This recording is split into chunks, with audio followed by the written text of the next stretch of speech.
জন্ম তোমার যেখানে হোক কোনো দুঃখ নেই, তোমার কর্ম যদি সঠিক থাকে, তোমার লক্ষ্য যদি সঠিক থাকে, আর কেউ তোমার পাশে থাকুক বা না থাকুক, ভগবান সদা সর্বদাই তোমার ভরসা যদি করতে হয়, নির্ভরশীল যদি হতে হয়, সংসারের প্রতি ভরসা করো না। নির্ভরশীল হতে গেলে একমাত্র গৌর চরণকে সার করো, তার চরণকে নিজের সম্পদ মনে করো, হরিনাম সার করো, আর কিছু করতে হবে না। কৃত্যে যজ্ঞায়তে বিষ্ণু ত্রেতায় যজ্ঞতে মোক্ষ, তারপরে পরিচর্যং কলো তদ্ধরি সংকীর্তন। নাম ছাড়া কলিজীবের নাহি আর ধর্ম, সর্বধর্ম সার নামে শাস্ত্র বলে। নামেই মুক্তি, নামেই উদ্ধার। জেনে রাখবেন, নাম ছাড়া আমাদের আর উদ্ধারের কোনো রাস্তা নেই। হরিনাম তো করাই যায়। রাধারানী আয়ানের ধরনী হয়ে কর্ম করেছে, রন্ধন করেছে, মন দিয়েছিল গোবিন্দের কাছে। সদা সর্বদাই তার মনে একজনই বসেছিলেন, অনাদি আদি গোবিন্দ। তাই তুমিও কর্ম করো, রন্ধন করো, সংসার করো, ছেলে মেয়ের ভবিষ্যৎ তৈরি করো, সবই করো, এগুলো তোমার দায়িত্ব। কিন্তু মনটা দিও না। মন যদি দিতে হয়, সঁপে দাও গোবিন্দ চরণে। নিতাই গৌর হরি। তাহলে একসঙ্গে দুটো কাজ, কৃষ্ণ ভজন, সংসারের প্রতি দায়িত্ব কর্তব্য, দুটোই পালন হবে। তাই আজ প্রেমময়ীর আহা করুণাময় গৌর হরি তিনি অপূর্ব মধ্যাহ্নকালীন সময় জেনে, সেই অপূর্ব সময় দেখে রাধার কথা মনে পড়ে গেছে। রাধা ভাবে বিভোর হয়ে সেই ভাব প্রকাশ করছেন। মহাজন বললেন, এই জগতের সোনা আর গৌর সোনার তুলনা হয় না। এই জগতের সোনা কারোর ঘরে থাকলে তার ভিতরে অহংকার জন্মায়। কারোর ঘরে যদি একটু সোনা বেশি থাকে, তার ভিতরে অহংকার জন্মায়। আমার এই আছে, ওই আছে, হ্যাঁ, ভিতরে ভিতরে অহংকার। অহংকার শুধুমাত্র অর্থে হয় না মা, অহংকার বিভিন্ন কারণে হয়। পাণ্ডিত্যের অহংকার হয়, রূপের অহংকার হয়, তাই না বাবা? আবার ধন সম্পদের অহংকার হয়। কিন্তু জেনে রাখবেন, বস বস বস বস বস বস,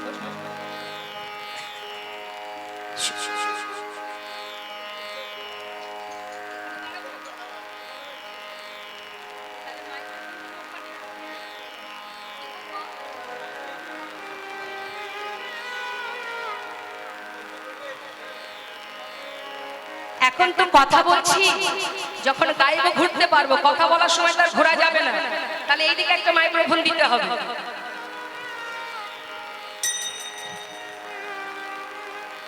বুঝতে পারছি অসুবিধা হয়। মাইকেল ভাই যদি একটা স্ট্যান্ড থাকে এখানে দিতে পারো, তাহলে একটু ঘুরে ফিরে কথা বলতে পারবো। এইদিকে একটা স্ট্যান্ড থাকলে দাও। আস্তে ও মা, কি হয়েছে? মায়ের কি হলো? ওই মায়ের কি হয়েছে? তো মা বৈষ্ণব বললেন, এই জগতের সোনা ঘরে থাকলে অহংকার জন্মায়, আর যদি গৌর সোনা কারোর ঘরে থাকে সে কি হয়? মহাজন শাস্ত্রে বললেন, গৌর সোনা কারোর ঘরে থাকলে সে যে পথের কাঙা,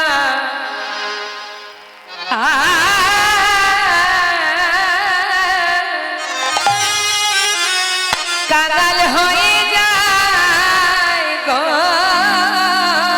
সে যে পথের কাঙাল, পথের কাঙাল হয়ে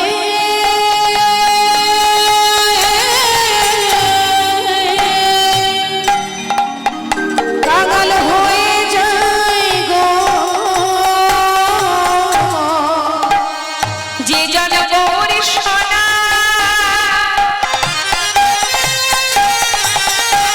ভালোবাসিতে জানে, সে জন পথের কাঙাল হয়ে যায় গো। আমার গৌর সোনা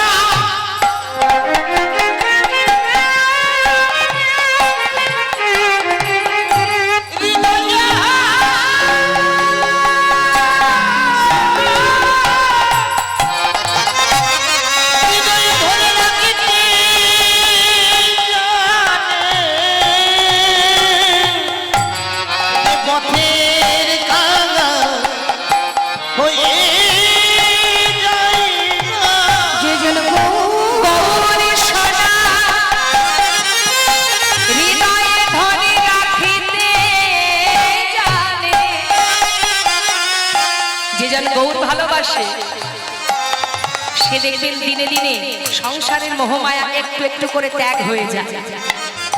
গৌর ধনে ধনী হয়ে পাগলের ন্যায় পথে পথে ঘুরে বেড়ায়। সমাজ দেখি বলে দেখ দেখ বড় কাঙাল, বড় অসহায়। কিন্তু জেনে রাখবেন মা, যেজন স্বাদের তিন তালায় বসে আছে, এসি ঘরের মধ্যে দিন কাটাচ্ছে, প্রকৃতভাবে যদি কেউ কাঙাল থেকে থাকে সেই জন্যই কাঙাল। কারণ একদিন তার বলতে যা কিছু আছে সর্বস্ব ছিনিয়ে নেবে আর তাকে পথের ভিখারি করে দেবে। আর যেজন গৌর ধনে ধনী, কৃষ্ণ ধনে ধনী হতে পারে তার বড় প্রমাণ সুদামা। সারা জীবনে পথে পথে ভিক্ষা করে দিন কাটিয়ে অবশেষে দ্বারকায় ভগবানের সোনার সিংহাসনে সুদামা বসেছিলেন, যার স্বর্ণের প্রাসাদ বানিয়ে দিয়েছিলেন ভগবান। তাহলে ধনী কে জগতে? সে যে মহাধনে ধনী হয় গো, সে যে পথে পথে কেঁদে বেড়ায়।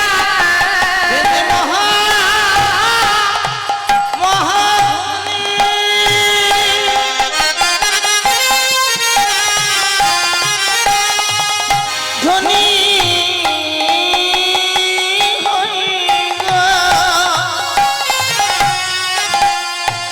সে যে পথে পথে কেঁদে কেঁদে বলে গৌরী কৃপা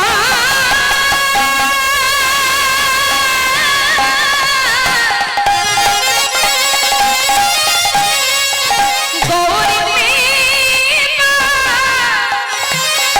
একবার করো রে।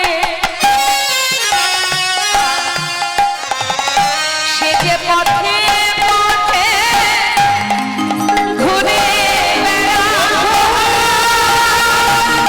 পথে ঘুরে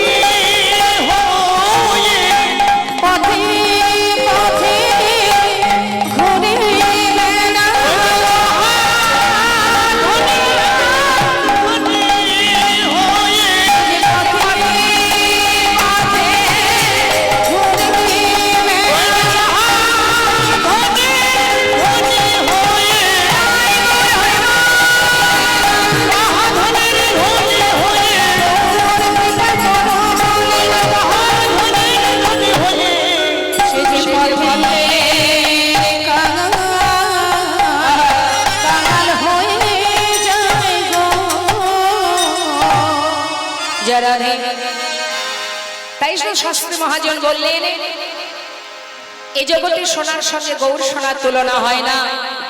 হেমশয়ে অতি গোরা সুমধুর হাসথরা জগজন নয়ন আনন্দ। আহা জগজন নয়ন আনন্দ। ওই না জগজন আজ নয়ন আনন্দ। সে যে জগজন নয়ন আনন্দ।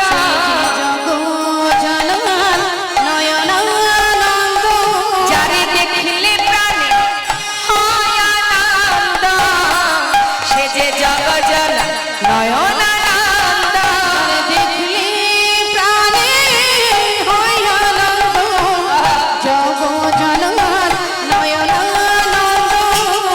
জগজন ওই না নয়ন আনন্দ। ওই না জগজন নয়ন আনন্দ। পীড়িতে মুরতি কি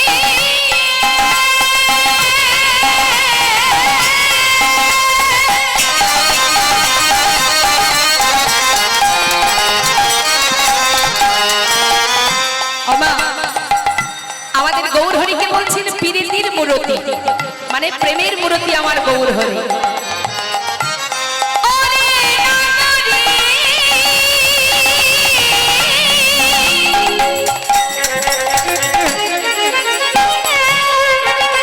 ওরে নাগরী রে,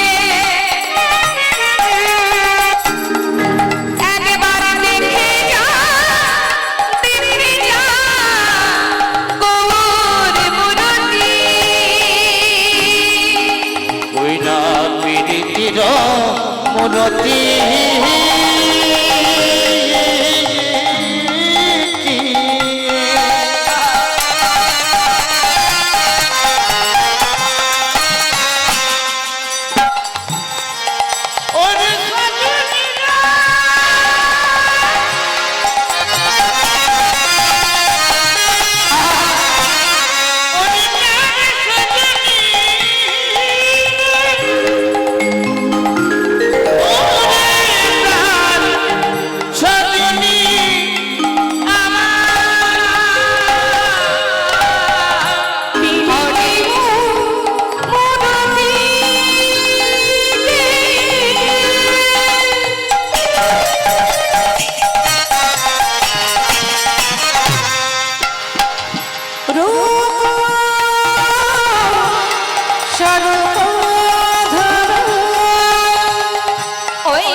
স্বরূপ ধরই ছনপতি অঙ্গবন্ধ।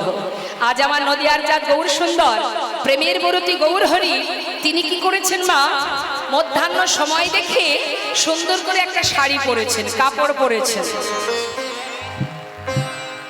একটা কাপড় পরেছেন। কেন? আজকে তিনি রাধা সেজেছেন। রাধা সেজে সেই ভাব হঠাৎ তার মনে পড়ে গেছে, ভাবের আবেশে প্রকাশ করছেন সেই ভাব। আর সকল ভক্ত পার্শ্বদে যারা, তারা সবাই এক দৃষ্টিতে তাকিয়ে আছে, দেখি প্রভু কি করে। এখন গৌরহরি শাড়িটা পরে যাচ্ছে মা, আর সবাইকে ডাকছে। মহাজন বললেন, দেখো দেখো আহায় আজুকিয়ে নবদ্বীপ চন্দ্র, ওই নয়া চুকিয়ে নবদ্বীপ চন্দ্র, চুকিয়ে নবদ্বীপ চন্দ্র। কি করছে? আজ ভাবের আবেশে শাড়ি পরেছে। আর ঠিক রাধারানী যখন হেলতে দুলতে যায় না মা, আস্তে আস্তে ধীরে ধীরে রাধারানী যখন আমার হেলতে দুলতে যায়, সেই ভাব প্রকাশ করছে আমার গৌর হরি।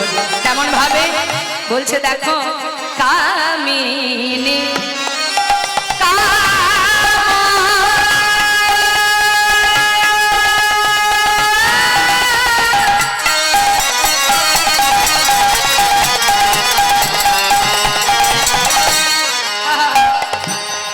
কামিনী মানে রাধারানী, ওই দেখো কামিনী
যিনি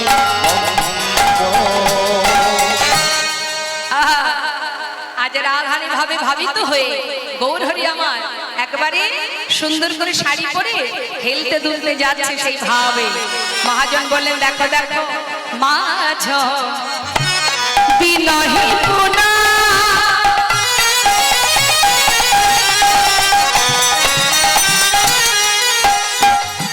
বাসনে আবৃত তনু মাঝ বিনহি পুনু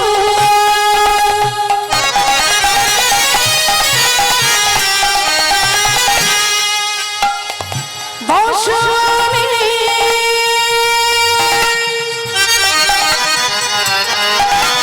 আবৃত তনু ওমা, বসনে আবৃত মানে বসন দ্বারা নিজের দেহটাকে সুন্দর করে ঢেকে নিয়ে মুখে কি বলছে বলছে কহতহি পূজা বসন কহতহি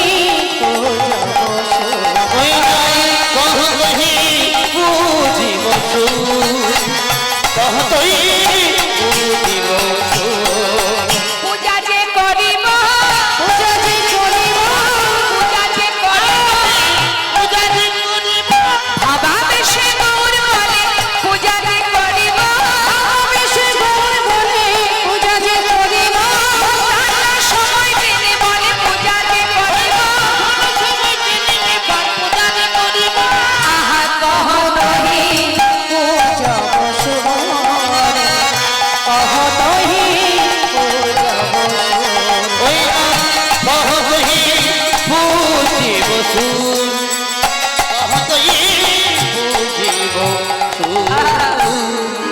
মুখে বারবার বলছে তোরা কে কে যাবি আয় মধ্যাহ্ন সময় হয়েছে সূর্য পূজায় যাব মোরা। প্রভু আমার সুন্দর করে শাড়ি পরে রাধা ভাবে বিভোর হয়ে ডাকছে। অষ্টসাত্ত্বিক ভাবে হৃদয় হয়েছে মা কম্প পুলক ঘাম সর্বঙ্গ অনুপম নয়নাহি জলে পরিপূর্ণ। আজ প্রভু অষ্টসাত্ত্বিক ভাবে রাধা ভাবে বিভোর হয়ে পথ ধরে যাচ্ছে। কেমন ভাবে যাচ্ছে একটু শুনুন তাহলে। রাধা রানী গোবিন্দ সেবায় যাবার পথে মনে মনে ভাবে বাদিনী পিছন থেকে দেখছে না তো। তার মনে মনে চিন্তা হয় যে বাদিনীকে আড়াল করে এলাম কি জানি বাবা তারা আবার দেখছে না তো। তাই পথে যেতে যেতে বারবার রাধা রানী আমার ঘোমটার আড়াল দিয়ে পিছন দিকে তাকিয়ে তাকিয়ে দেখে যে আমি যে যাচ্ছি কেউ দেখতে পাচ্ছে কিনা। তার সেই ভাবটা আজ আমার গৌরহরি প্রকাশ করছে। কেমন ভাবে বাম ভোজই মানে বা হাতে ঘোমটা দেয়া বাম ভোজই বসনে মুখ ঝাপই বাম ভুজই বসনে মুখ ওই বাম ভুজয় বসন মুখ ঝাপয়ে বাম ভুজই বসনে মুখ বাম নয়নে ঘন চাই গো বাম নয়নে ঘন চাই গো বামে নয়নে ধন চাই গো নয়নে ঘন চাই যাচ্ছে কিন্তু বারবার পিছন দিকে দেখছে আর কি বলছে কেউ দেখিল নাকি হে দেখলো নাকি হে দেখলো না ওই নাগিনীর গান তারা কেউ দেখলো নাকি হে দিদি গঞ্জরা তো দেখলো নাকি হে সূর্য পূজায় যাব মোরা কেউ দেখিল নাকি ওই না সূর্য পূজা যাব মোরা কেউ দেখলো নাকি হে বাম নয়নে ঘন চাই বামে নয়নে ধন চাই চাই গো বামে নয়নে ধন চাই চাই গো বামে নয়নে ধন চাই গৌরহরি লীলা দর্শন করে যে মহাজন এই পত্রে লিখেছেন মা সেই মহাজন করজোড়ে প্রভুর চরণ স্মরণ করে বলছে এ রাধা মোহন অগ চিতে অভিলাষ আমরি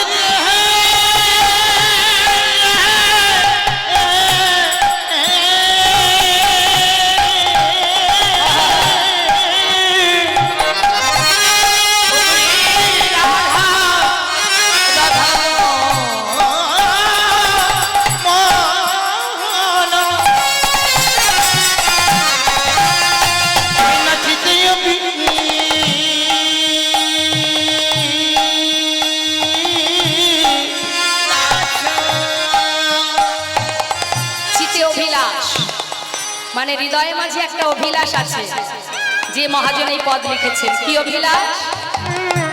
সইচরণ যেন হে দেবা, সইচরণ যেন পাই গো,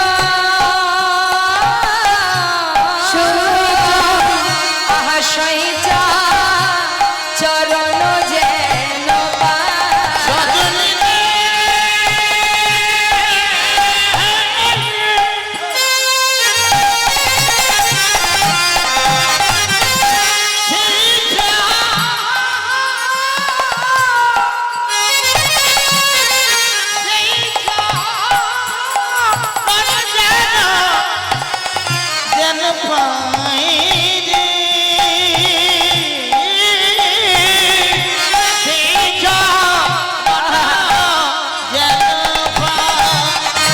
চরণ সেবা অধিকার দিয়া, এই চরণ সেবার অধিকার দিও। আমি আর কিছু প্রভু চাই না গো, শুধু চরণ সেবা অধিকার দিয়া। আমি আর তো কিছু চাই না বধূ, যেন চরণ সেবা অধিকার দিও। আমি আর কিছু চাই না দয়াল, বলি হে আমার করুণা। কিছু চাই না, এই চরণ সেবার অধিকার দিও। এই চরণ সেবার অধিকার দিও। আর কিছু চাই না দয়া, চরণ সেবার অধিকার দিও।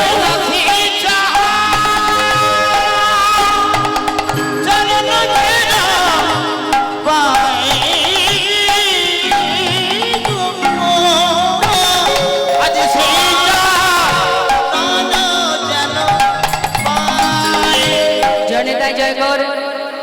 মহাজনী পদাবলী দিয়ে গৌর কথা শ্রবণ করলাম। ভগবান সেই সূর্য পূজা প্রকাশ করলেন, গৌর হরি প্রকাশ করলেন নদিয়ার মাঝে। এবার আমরা চলে যাব বৃন্দাবনে রাধারানী কিভাবে সূর্য পূজায় গিয়ে গোবিন্দ দর্শন করেছিলেন। চলে যাব সেই লীলা সাধনে শ্রীধাম বৃন্দাবন ধামে। সবাই মিলে একবার উলুধ্বনি হরিধ্বনি করে নি, তাই গৌর হরি বল, হরি বল, হরি বল।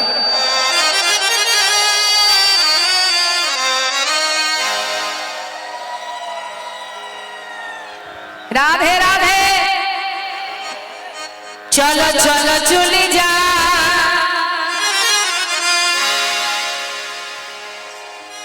ওই মাকে একটু ডেকে দিই, ঘুমাচ্ছে। রাত্রে ঘুমাবো, দুপুরে ঘুমাবো, তাহলে জাগবো কখন? আমার ঘুম আসছে, আমার এখানে আসো, অনেক জায়গা আছে, শুয়ে পড়বে।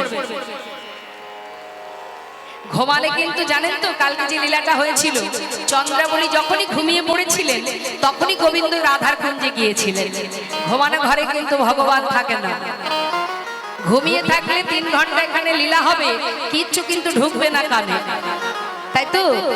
আমাদের যে 10 ইন্দ্রিয়, ইন্দ্রিয়গুলোকে সচেতন করে রাখতে হবে, সচ্ছল করে রাখতে হবে। আপনি যদি আপনার ইন্দ্রিয়গুলোকে, এই যে চোখ কান সব যদি বন্ধ হয়ে যায়, তাহলে হরিনাম ঢুকবে? হ্যাঁ, সমস্ত ইন্দ্রিয় দিয়ে ভগবানের সেবা দিতে হয়, তাই তো? এখন যে আপনারা এখানে বসে আছেন, এখানেও কিন্তু সেবা কাজই চলছে। যদি বলেন কিসের সেবা হচ্ছে, পেট তো ভরছে না, এটা তো পেট ভরার নয়, এটা আমাদের দেহের সেবা নয়, এটা আমার সেবা। আমার মানে আমার আত্মার সেবা। সেবা যখন করতে বসেন, কেউ যদি মাঝপথ থেকে থালাটা কেড়ে নেয়, রাগ হয় না? নেই তো, রাগ হয়ে যায় তো। তাহলে এখন আপনারা বসেছেন পরমাত্মার সেবা। পরমাত্মা মানে কি? পরমাত্মা মানেই কিন্তু আমি। পরমাত্মা মানে আমি। এই দেহটার আমি নই। এই দেহের মৃত্যু আছে, আমার মৃত্যু নেই। আমি আজ দাঁড়িয়ে আছি, প্রভু আছেন তাই আমি আছি। যেদিন আমি এখানে থাকবো না, এই দেহে থাকবো না, এই দেহটা নষ্ট হয়ে যাবে, কিন্তু আমার কোনো মৃত্যু হবে না। তাই আমি মানে পরমাত্মা, আমি মানে সূক্ষ্ম আত্মা। আর এখানে সেবা হচ্ছে কার? পরমাত্মার সেবা। হ্যাঁ, আমি মানে সাক্ষাৎ, আমি মানে চৈতন্য, আমি মানে ভগবান। এই যে সাক্ষাৎ চেতনা, এই চেতনাটা কার? তিনি দিয়েছেন, তাই আমি পেয়েছি। তারই শক্তি এটা, এটা তারই শক্তি। তিনি যেদিন পারবেন আবার কেড়েও নেবেন। তাই সাবধান, ঘুমালে হবে না। ঘুমানোর জন্য অনেক সময় পাবেন। তুলুন দেখি হাত সবাই মিলে।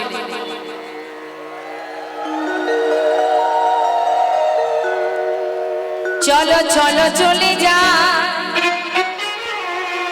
বৃন্দাবনে, চলো রে সবাই। চলো চলো চলে যাও বৃন্দাবনে, চলো রে সবাই। চলো চলো চলে যা, চলো চলে যাই বৃন্দাবনে, চলো রে সবাই।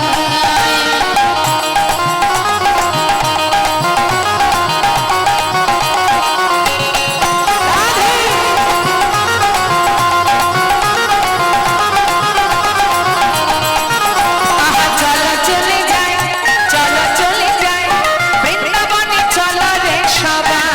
চলো চলো চলে যাও, চলো চলে যাও বৃন্দাবনে, চলো রে সবাই। আহা শ্রীমতীর সাথে লয়ে, তাই নাকি? শ্রীমতীর সাথে লয়ে হোলি খেলেছে খেলা। চলো চলে যাও বৃন্দাবনে, চলো রে সবাই। চলে যাই বৃন্দাবনে, চলো রে সবাই।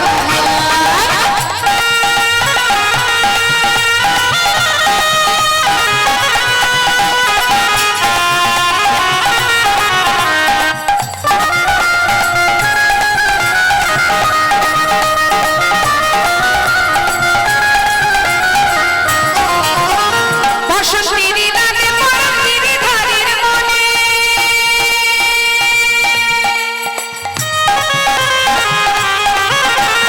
আগে খেলে হরি রাধা রানীর সনে। বসন্তের লাগে পরশ গিরিধারীর মনে, আগে গানে খেলে হলে রাধা রানীর সনে। রঙিন হলো কানুর রঙে, তাই নাকি? রঙিন হলো কানুর রঙে, আয়ানের ঘরণী গাই। চলো চলে যাও বৃন্দাবনে, চলো রে সবাই। চলো চলে যাই বৃন্দাবনে, চলো রে সবাই।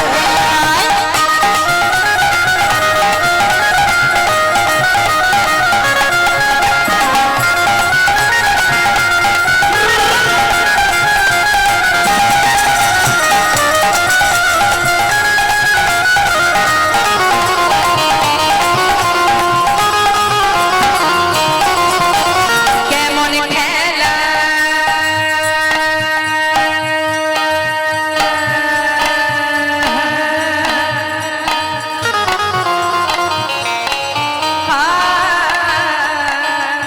কেমন খেলা, কেমন খেলা, আহা কেমন খেলা, আহা কেমন খেলা খেলে আমার মদন মোহন, মদন মোহন। প্রেমের রঙে রাঙায় হয় আমার মন।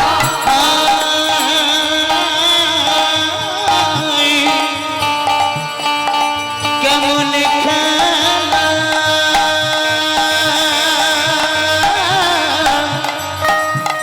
আই কেমন খেলা, কেমন খেলা খেলে আমার মদন মোহন। প্রেমের রঙে রাঙায় হয় আগুলার মন। শ্রীমতীর কাজ বদন, তাই নাকি? দেখে শ্রীমতীর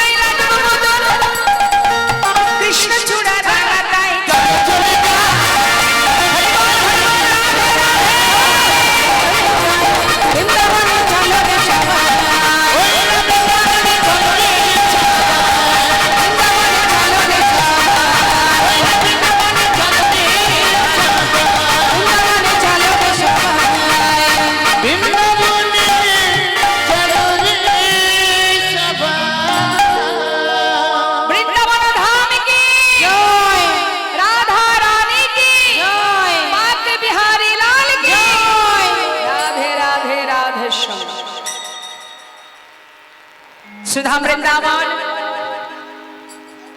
গোবিন্দ প্রভাত কালে ক্ষীরসর নবনী সেবা করে চলে গেলেন গোষ্ঠ মাঝে।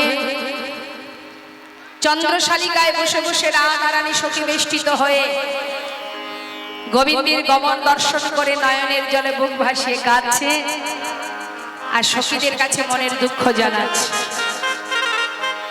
হরি বল। মায়েদের আবার উলুধ্বনি উলুধ্বনি।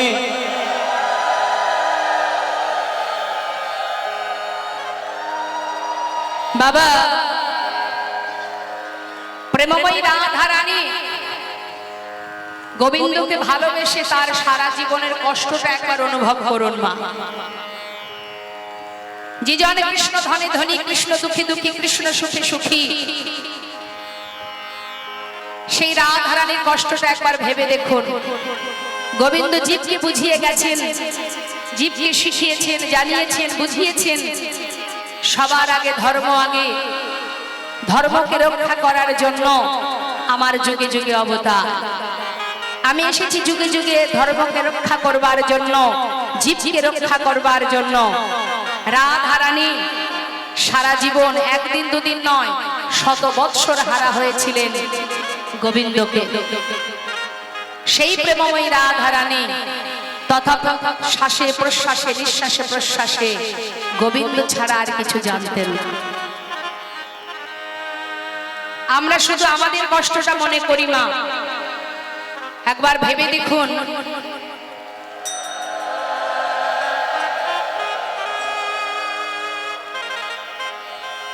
চিন্তা করে দেখুন কতজনের কথা বলবো যে জনই ভগবানকে ভালোবাসে তাকেই কষ্ট পেতে হয়।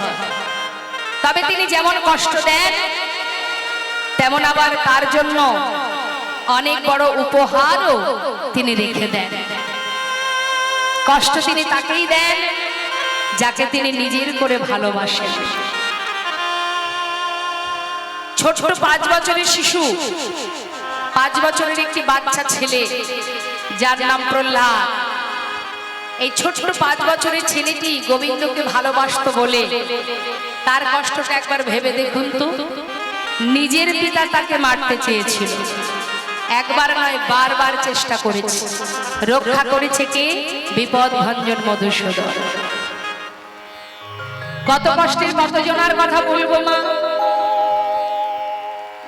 মা যশোমতী বিশ্ব ব্রহ্মাণ্ডের মালিককে নিজের সন্তান রূপে কোলে পেয়েছিলেন। সেই মা কি সুখ পেয়েছিলেন সারা জীবন। ছোটবেলা থেকেই তার ভিতরে একটা ভয়, আমার পুত্র আমার কানায় গোষ্ঠে যায়, মাঠে যায়, ধেনু চড়ায়। ওই দুষ্টু রাজা কংস মহারাজ না জানি কখন কাকে পাঠিয়ে আমার সন্তানকে প্রাণে মেরে দেয়। সকালবেলা গোষ্ঠে পাঠিয়ে সারাদিন মা পথের দিকে তাকিয়ে বসে থাকে, কখন আমার কানাই ঘরে ফিরবে। সেখান থেকে পাঠিয়ে দিল মথুরায়, মহারাজ নিয়ে গেলেন অক্রূরকে দিয়ে।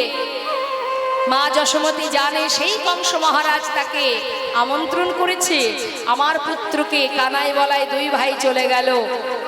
মা জানে কংস কখনোই আমার সন্তানের ভালো চায় না, তারপরেও তাকে বিদায় দিতে হয়েছিল মথুরায় যাওয়ার জন্য।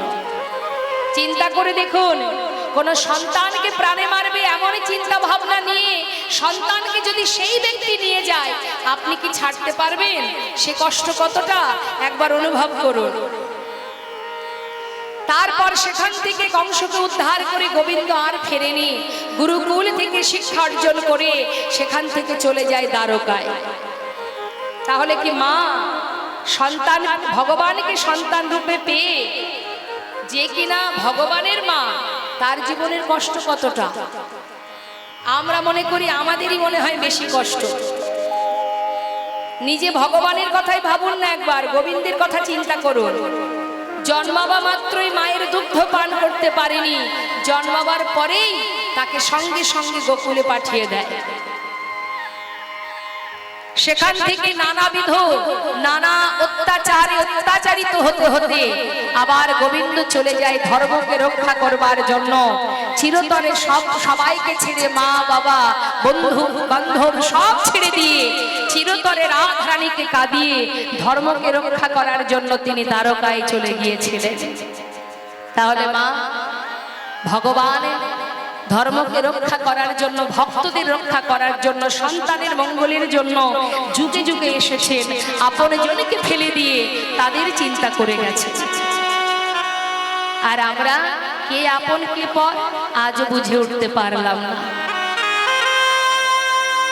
আজও চিন্তা করতে পারলাম না যে কোনটি আমার আপন আর কোনটি পর, কোনটি সার কোনটি অসার।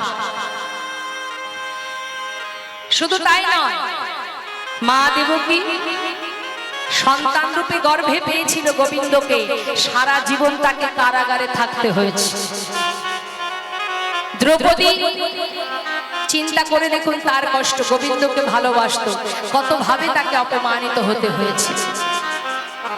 এইরকম কতজনের কথা বলবো, সবার কষ্টের কথা একবার ভাবুন, তাহলে বুঝতে পারবেন যে এই যে কষ্টটা শুধু আমার আপনার নয়, প্রত্যেকেরই আছে, সকলেরই আছে। কেউ বলতে পারে, কেউ পারে না বাবা, কেউ প্রকাশ করে, কেউ করে না। মানে কেমন জানেন তো, ওই একটা ঘটনা মনে পড়ে গেল। আগেকার সময় নতুন জুতো পায়ে পড়লে কি হতো? ফোসকা পড়তো না? লোকে দেখতো বাবা কি সুন্দর জুতো কিনেছে, রাগও হতো তার। আপনার পায়ে ভালো জুতো, দুর্গা পূজা নতুন জুতো পরে আপনি হাঁটতে হাঁটতে যাচ্ছেন, পায়ের উপরে ফোসকা পড়েছে। এখন না হয় দামি দামি কোম্পানি আছে, পায়ে কোনো সমস্যা হয় না, কিন্তু আগেকার সময় নতুন জুতো পরলেই ফোসকা পড়তো।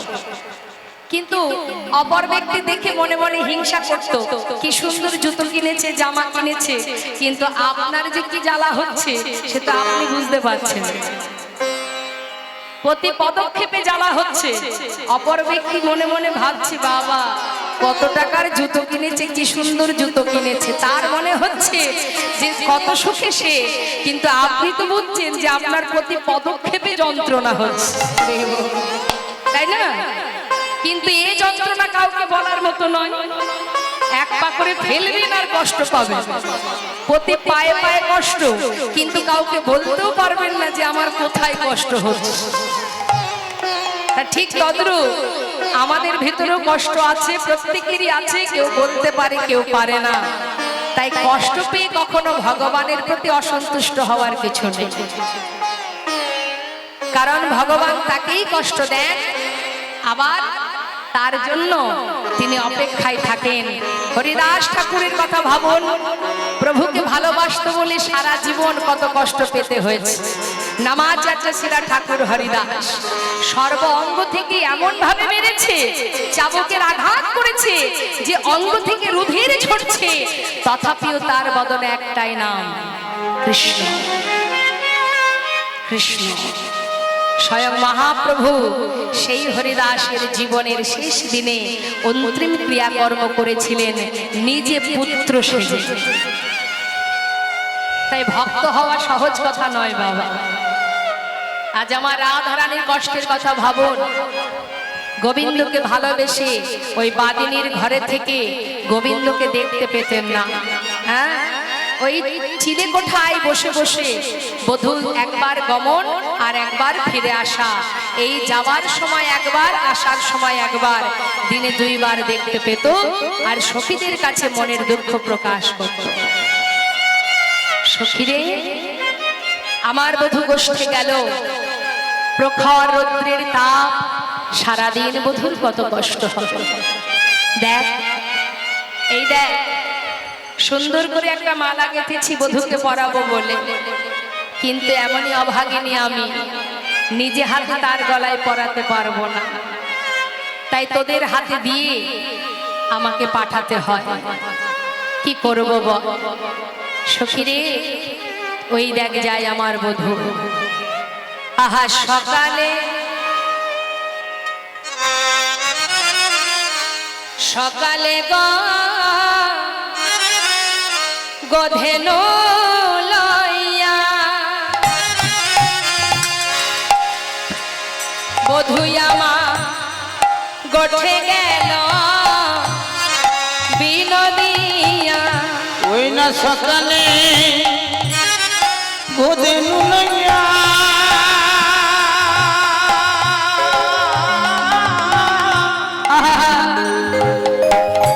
সুখী রে ওই না গোঠে গেল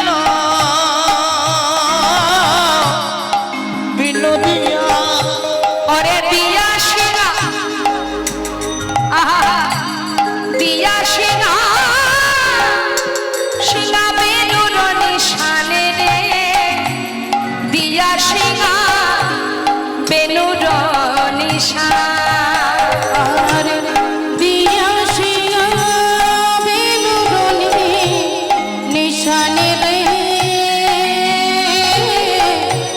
দিয়া শিয়া বেনুরনি নিশানে সিনা বেনু বাজাতে বাজাতে যাচ্ছি গোবিন্দ গোষ্ঠে আর রাধারানী দুঃখ করছে সখী রে কি বলবো তোর কাছে শোন শোন ওরে দেখ দেখ আমার বধূ গোষ্ঠী গেল বটে কিন্তু আমার ভাগ্যে হলো না ওরে গুরুজনা আঙ্গিনাতে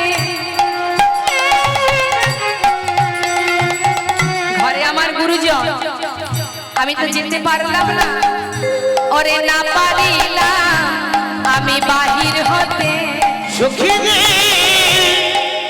গুরুজনা আঙিনাতে আমি না পারিলাম ওই বাহির হতে নাহিরিলাম ও চাঁদ বয়ানি রে নাহিরিলাম ও চাঁদ বয়ান আর নাহি দিলাম চাঁদ বয়ান রে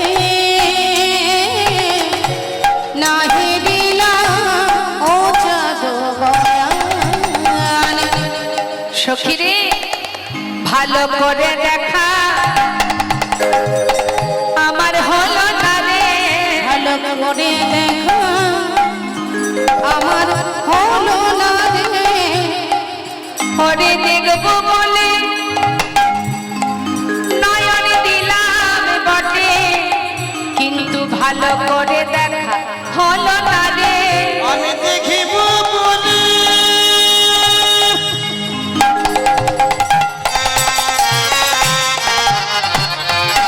সুখী নয়ন দিলাম বলে ভালো করেছে নাহেরিলা ও চালো বয়ান রে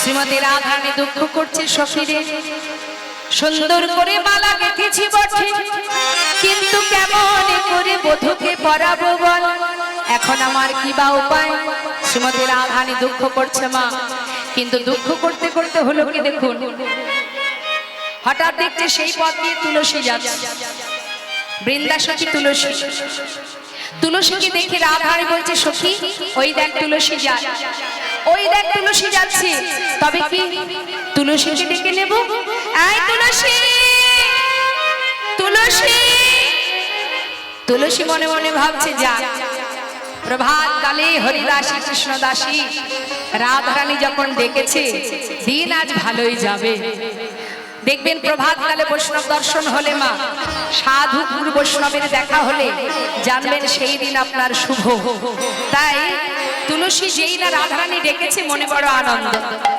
যাক হরিদাসী কৃষ্ণদাসী রাধারানী ডেকেছে দিনটা আমার ভালোই যাবে মনের আনন্দে এবার রাধারানীর কাছে এসে দাঁড়ালেন বলে জয় রাধে রাধে রাধে রাধে ও রাধে এত সকাল সকাল আমায় ডাকলে কি ব্যাপার যাক শুভ দিন আমার মঙ্গলের দিন আমার এত আনন্দ হচ্ছে বলে বোঝাতে পারবো না তুলসী বলছে, রাধে আমায় ডেকেছিস কেন? আয় আমার কাছে আয়, তোর কাছে দুটো মনের কথা বলবো। মনের কথা? হ্যাঁ, কি তোর মনের কথা? শোন রাধে, তোর মনের কথা আর মুখের কথা সবই তো তোর কৃষ্ণ কথা। তা বল দেখি কি বলবি? এবার শ্রীমতী রাধারানী আমার তুলসীকে পাশে বসিয়ে তার কথা বলছে। কি বলছে?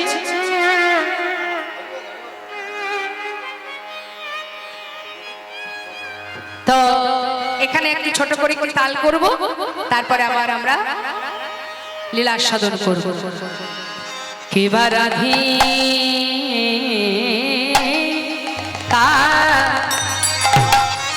রাধিকা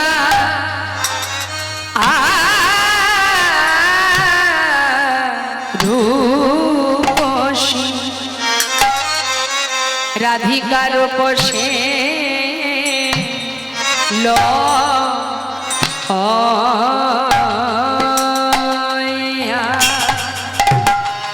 লইয়া তুলসী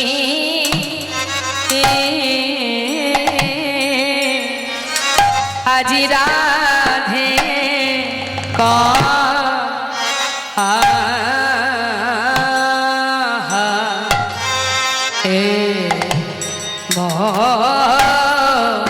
মধুর কহায় মধুর কথা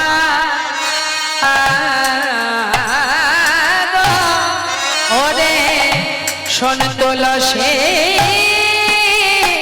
মধুর কথা।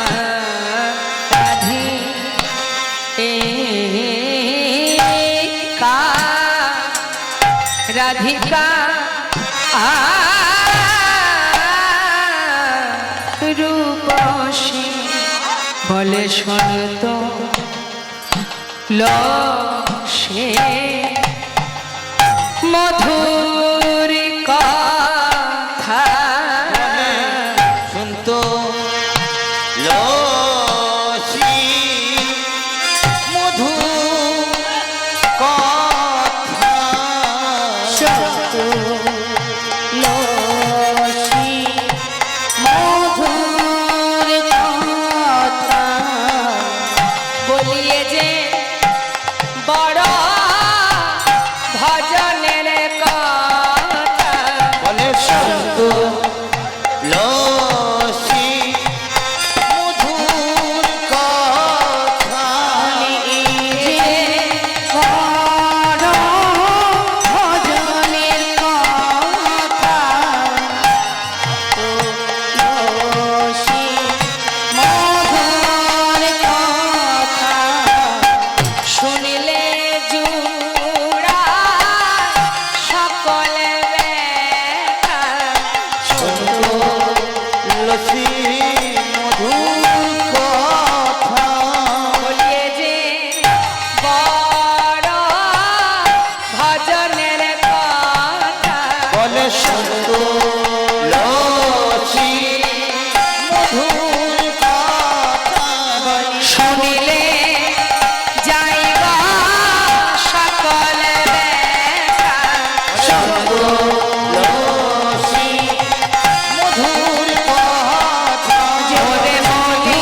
দুটো মধুর কথা, মনের কথা বলবো।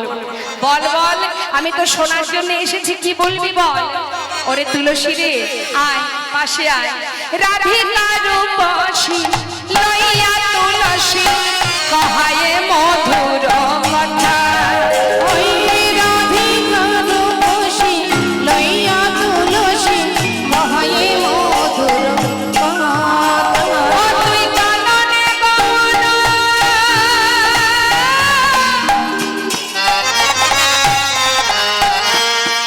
ওরে তুলসী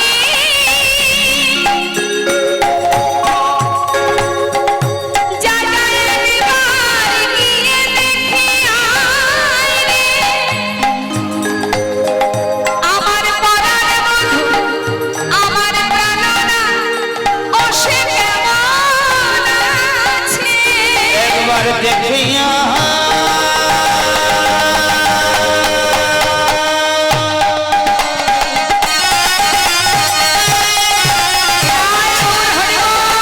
ওরে তুলসী রে,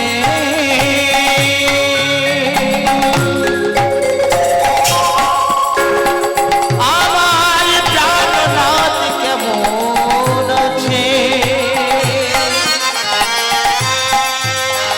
একবার গিয়ে দেখে আইরে।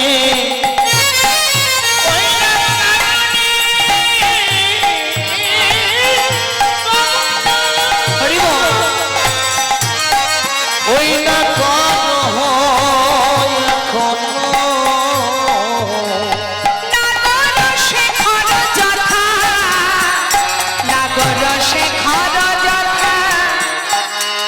সখী দেখে আয় রে, একবার দেখে আয় রে, একবার দেখে আইরে। যা যা সখী দেখে আয় ওই রে। যা যা সখী দেখে আয় রে। আমার পরাণ বধূ সে কেমন আছে, যা যা সখী দেখে আয় আমার রে। মদনী বধূ সে কেমন আছে, একবার গিয়ে দেখে আইরে। আমার মন কি বলছে জানিস, আমার বধূ ভালো নেই। আমার বধূ যদি ভালো থাকবে তাহলে আমার মন কেন এমন আকুল বিকুলি করবে। আমার মন বলছে ভালো নেই। হরি বল হরি বল। সখী রে, আমার মন বলছে ভালো নেই। দেখুন মা, রাধা কৃষ্ণ একই আত্মা, দুই দেহ ধরে। আত্মা তো তাদের একটা, তাই গোবিন্দ কষ্ট পেলে তিনি জানতে পারেন, আবার তার কষ্ট হলে গোবিন্দ জানতে পারেন। বলছে তিনি যদি ভালোই থাকবেন আমার মন কেন কাঁদবে। জানা সখী, একবার দেখে আয় না সে কেমন আছে। আমার মন বলছে সে ভালো নেই। সখী রে যা। তাই বলছে তার কাছে যে যাবি, কখন যাবি জানিস? শোন, তোকে বুঝিয়ে দিই, তুই তো অত শত জানিস না। সখী বলছে বল রাধে, কখন যেতে হবে।